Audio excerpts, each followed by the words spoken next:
Well, there are nightmarish accounts of a shelter in crisis at the Animal Foundation in Las Vegas. The stories come from employees and pet owners alike. The Animal Foundation is really the clearinghouse for most lost and stray pets here in our valley. But as 13 Chief Investigator Darcy Spears continues to expose in a series of reports, the journey to reunite with a lost pet can come with many twists and turns. Heartache, frustration, and incompetence. Those are words from pet owners who say the Valley's main animal shelter is failing the public.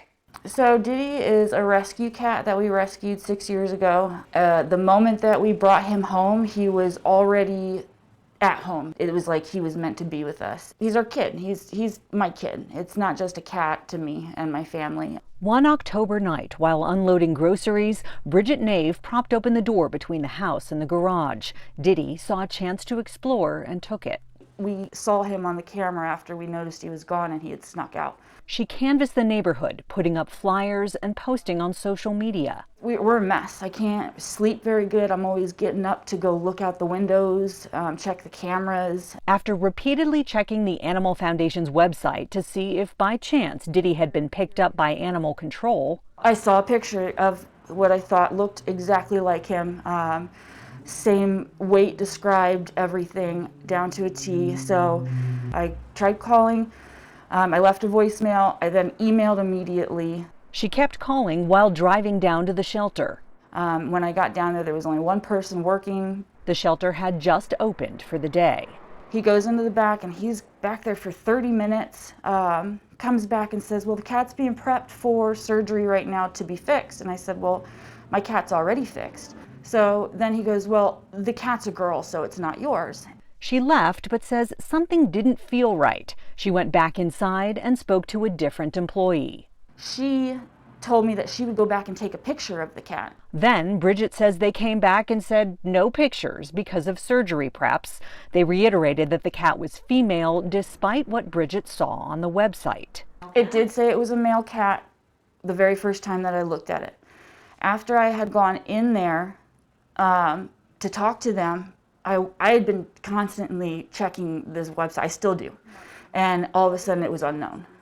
There was no sex at all anymore. Fearing a mix-up, she sent her husband back later that afternoon. He went there at 3 p.m., wasn't seen till 5:45. They told him that the cat was being prepped on the table for surgery, and I knew right then and there that they'd been lying to me the whole time. When she went back a third time, she says they showed her a completely different cat than the one on the website. She recorded the interaction on her cell phone. I think it was you, said you were going to come back and take a picture, and then said you couldn't because he was on the table for surgery. Yeah. The lady on the phone, and that is not even the same cat.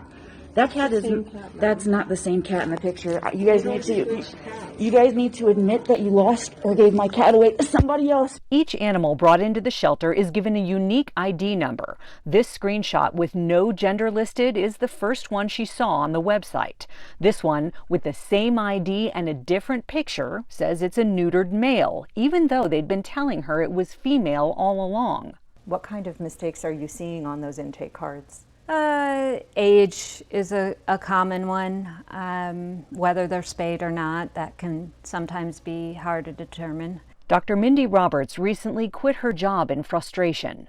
I can't do it anymore there. She was the Animal Foundation's relief veterinarian. 13 Investigate spoke to many current and newly former staffers who say mistakes at the shelter are common. And sometimes some of those cases get missed. They shouldn't get missed, but due to lack of staffing and just overall poor management, we do what we can with what we have. No one from shelter leadership would go on camera. They sent a statement saying, in part, the Animal Foundation takes in an average of 25,000 animals each year, and protecting their health and safety is our top priority, though the nationwide veterinary and labor shortage has impacted our operations.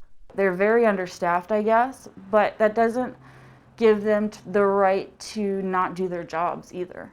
If they are losing information or miscommunicating information, that's not okay. These are people's animals, and they love them. As for Diddy, we just want him back. He's our baby. Like, we miss him so much, and I'm not gonna just back down. I'm not gonna let them get away with this. The Nave family never gave up hope and never stopped searching for Diddy. 3 weeks after we met Bridget, the Animal Foundation sent her an email saying they sometimes return cats to the area where they were found. A few days later, a neighbor reached out after seeing Bridget's post on Nextdoor saying Diddy had just popped up and she'd been feeding him. We are pleased to report that Diddy is finally back home. Darcy Spears, 13 Investigates. You just heard briefly there in Darcy's story from 2 former employees turned whistleblowers. Well, they are just the tip of the iceberg, which you will see as Darcy's exclusive investigation continues tomorrow here on 13 Action News at 5 and also at 6 o'clock.